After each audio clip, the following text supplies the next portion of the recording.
are common features. But when we come to the ladies, specific one to the ladies, Allah selects some and then address it to what? The ladies.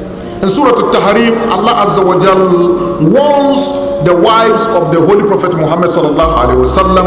He warns them and he said, "Asa rabbuhu in tallaqakunna." A'udhu billahi minash shaytanir rajim.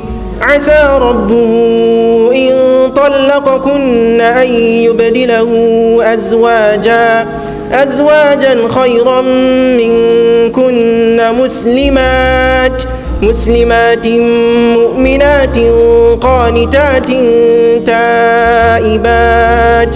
تائبات عابدات سائحات ثيبات وأبكارا. التكبير. Allah select from the general common features the first three and give to the ladies again.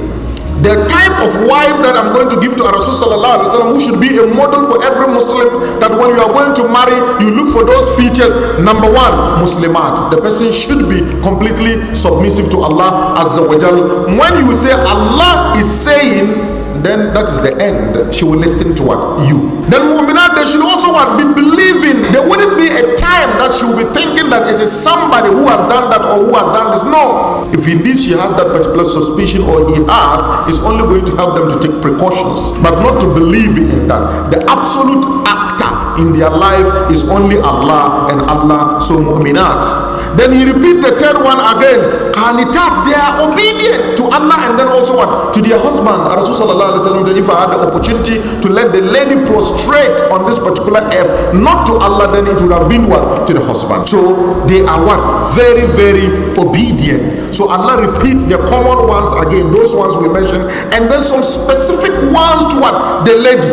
The first specific one Allah mentioned to the lady is what? Ta'ibat.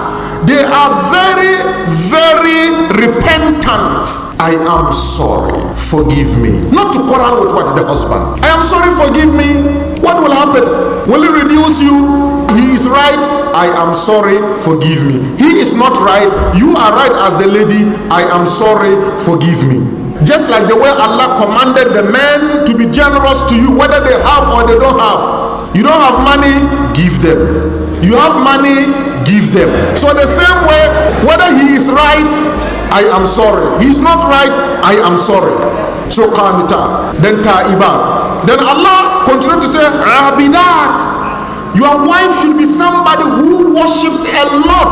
Somebody who worships a lot. Then sa'ihat, she should be somebody who fasts a lot, just like the first other one. In some also tafsir, we should say the immigrants, those who traveled and they left their country and they came to your country. It means holistically she is going to be what? Your family. But then the most often one that we know from Abu Huraira and Nana Aisha and Ibn Abbas, all of them say sa'imat. When we say sa'ihat, the linguistic and textual meaning is a traveler, but then in this particular verse is somebody who fasts. Then thayyibat is also what? The married ones, those who have married before and they have experience in their life to guide you as a small boy. You are looking for what? The small girls. But Rasulullah didn't start with that one. He started with somebody who is 15 years older than what? Him. To come and what? Guide what? Him. And then the virgins, the small ones too.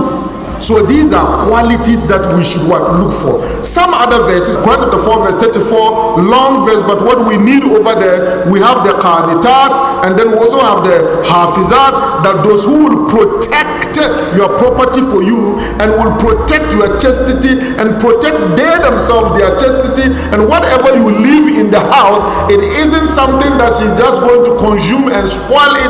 She's not extravagant. She is to protect that thing for you. And then also in Surah An-Nur, very important, my ladies, listen to it. The verse is too long, so Hafiz, you just recite. When I tell you to stop, then you stop.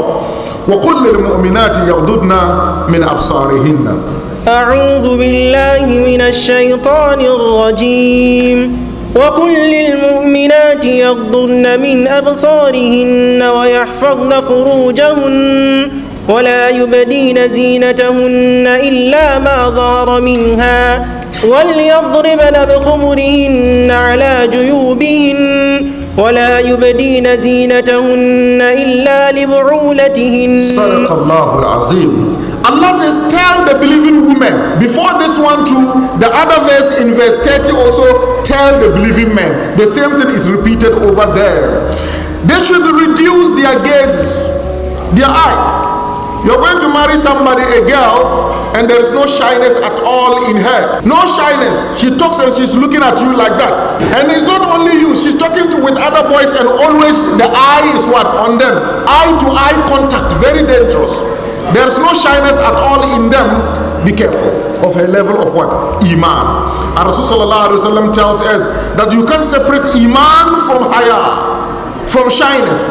Inna al-haya wal-imana Hurina jami'a. That the haya, shyness, and iman, they are built together. They are brothers and sisters. You can't separate them. For either rufi'a ahaduhuma rufi'a al-akhar. If you take one of them out, then the other. So you want to know whether the lady is very what? Religious, and she has iman. Look at her gaze. Look at what the level of shyness in her. More especially in front of you, and more especially in public, and more especially. But if that the girl you are going to marry can stand in front of what? The SRC group and dance, be careful. So they should lower their gaze, and they should protect what? Their private parts. They should protect their chastity. If the man you are going to marry is addicted to pornography, and you know, and she is addicted to pornography, and you know, be careful. And then also, they protect what? Their private part. Clearly you know that this is a fornicator. Clearly, no doubt, you know that this guy is a fornicator. He cannot protect himself. And then you know she's a fornicator. She can't protect herself. Be careful. You are attracting troubles to yourself. Then more importantly, Allah says, وَلَا يُبْدِينَ زِينَتَهُنَّ. They don't show their beauty. Their beauty, their beautiful clothing.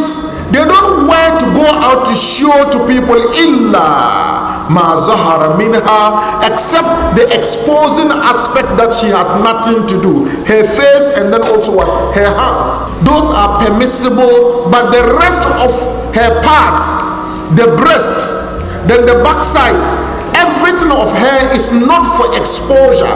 She has to let her clothes conceal that one, that nobody is looking at that one. If you can look at the back of somebody and admire and get attracted to it, that is a bit from Satan. Then Allah says, وَلْيَضْرِبْنَ بِخُمُرِهِنَّ عَلَى جُيُوبِهِنَّ. That their veil that they wear on them, they should let it cover their chest. That thing in front of her, on her chest, that attracts you, Allah says she should conceal that one.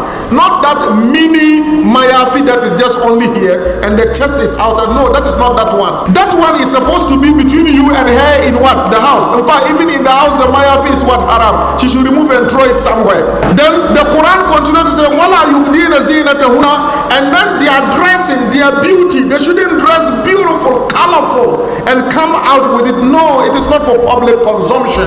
It is not for public admiration. But illa libu'ulatihinna, except what? To their husbands, that they are to do that one.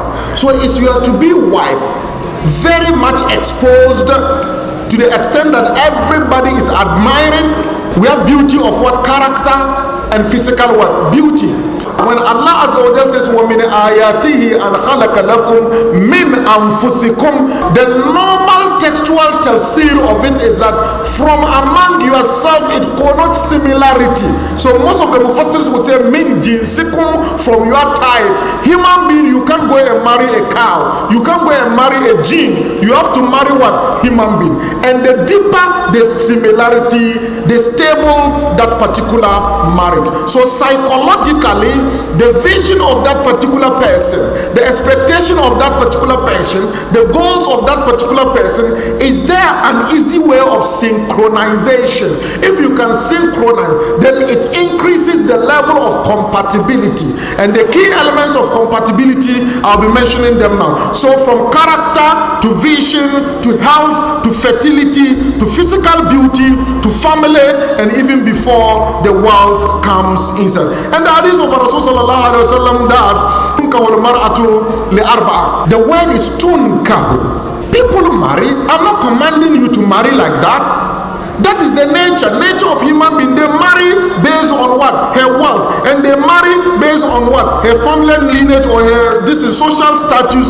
And they marry based on her beauty.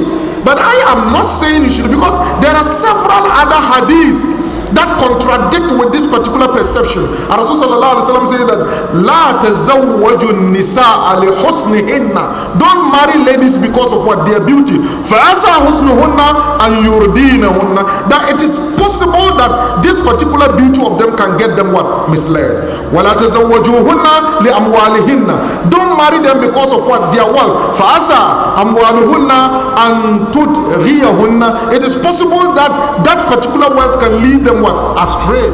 And it continues on and on. So this hadith is not telling you that you should look at her and marry her. So Professor Wahabi Zulaiha said that religiosity with time definitely will increase. Morality gets matured with experience.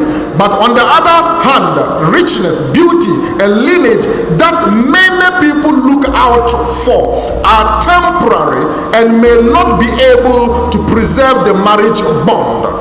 These features may especially nurture arrogance and the desire for praises and attention in that particular person. So let us be very, very careful about that one. So the qualities are those ones that I have mentioned, and then we go direct to the basis or the pillars of compatibility.